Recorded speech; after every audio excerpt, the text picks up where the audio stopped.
Astro సిండికేట్లో మీ personal and business promotions కోసం కింది నెంబర్కు కాంటాక్ట్ చేయండి.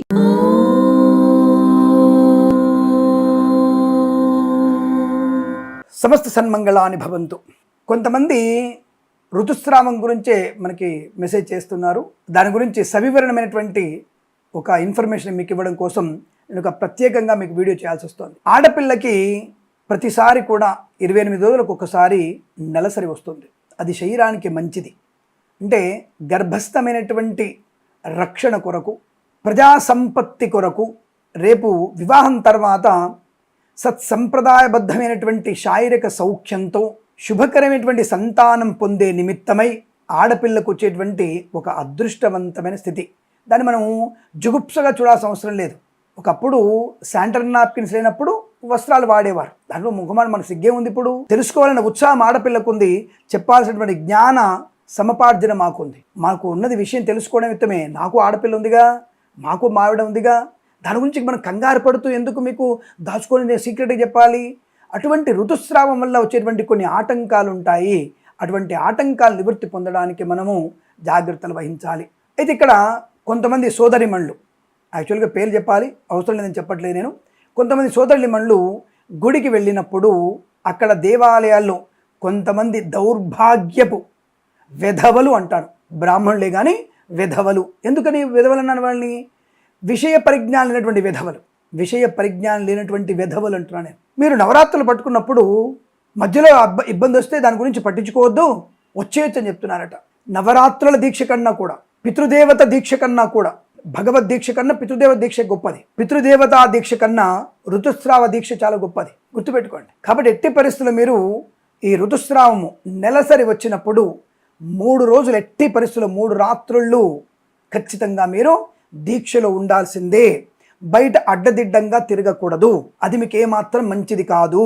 కాలేజీకి వెళ్తున్నామండి, జాగ్రత్తగా వెళ్ళండి. అది దాటుకుంటూ ఇది దాటుకునే అవసరం లేదు. ఎక్కడ పడితే అక్కడ తినాల్సిన అవసరం లేదు. ఇంటి పట్టిన తిన్నారా, కాలేజీకి వెళ్ళారా, శ్రద్ధగా చదువుకున్నారా, ఇంటికి వచ్చి భోజనం చేశారా, అంతవరకే. కొన్నిసార్లు కొన్ని పదార్థాలు తినకూడదు. ఇప్పుడు కిడ్నీలో రానున్న వాళ్ళకి కొన్ని మందులు పనిచేయవు. సి విటమిన్ ట్యాబ్లెట్ చాలా మంచిది కదా, కానీ కిడ్నీలో రాలిన వాళ్ళు ఆ ట్యాబ్లెట్స్ వాడకూడదు. పారాసెటమాల్ ట్యాబ్లెట్ కొంతమంది వాడకూడదు. గర్భిణీ స్త్రీలు ఏ మందులు వాడితే ఆ మందులు వాడకూడదు. శరీరము, చర్మము, లోపల కండరాలు, లోపల మాంస ముద్దలు, లోపల గుండె అన్నీ ఒకటేగా.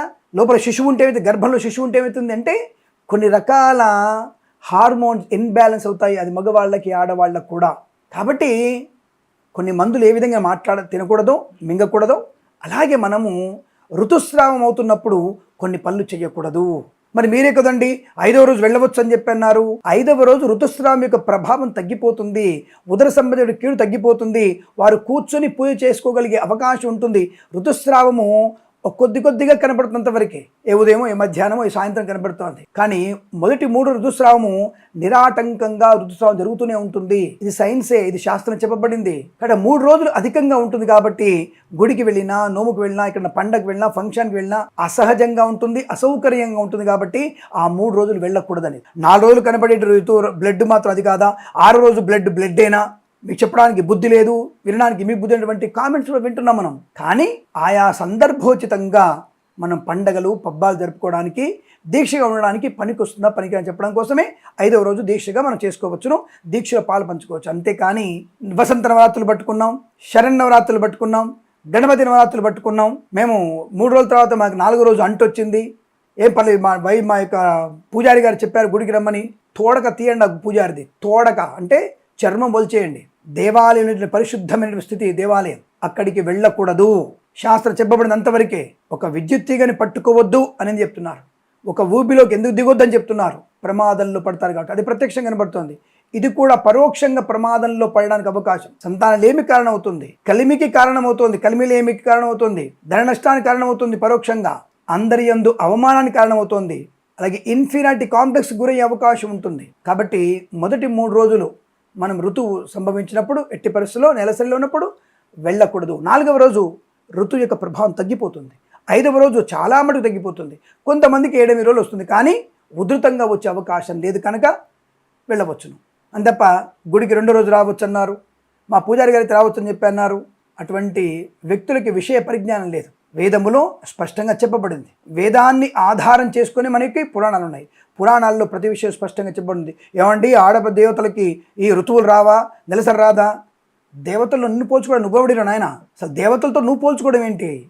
దేవతలు ఇక్కడ వాళ్ళు కనురెప్ప సైగతో ప్రపంచాన్ని శాసిస్తారు. వాళ్ళు గాలిని ఆపగలిగే శక్తి ఉంటుంది కనురెప్ప సైగతో అమ్మవారికి. అటువంటి అమ్మవారితో నువ్వు పోల్చుకోవడం ఏంటో నాయన నువ్వు? కాబట్టి పిచ్చి పిచ్చి పోలికలు మానేయండి. రాముడితో నన్ను పోల్చుకోవడం, లక్ష్మణుడితో నన్ను పోల్చుకోవడం, సీతమ్మతో నిన్ను పోల్చుకోవడం, సీతమ్మ గురించి ఇప్పుడు మాట్లాడడం, ఇవన్నీ కరెక్ట్ కాదు. వాళ్ళ కాలమాన పరిస్థితులు, వారి యుగాల్లో ఉన్నటువంటి యుగ ధర్మము, మన యుగ ధర్మము, ఇవన్నిటి కూడా సరిపోతుంది. ఇక్కడ ధర్మం ఒకటే పాదం మీద నడుస్తుంది. 3 పాదాల ధర్మమే.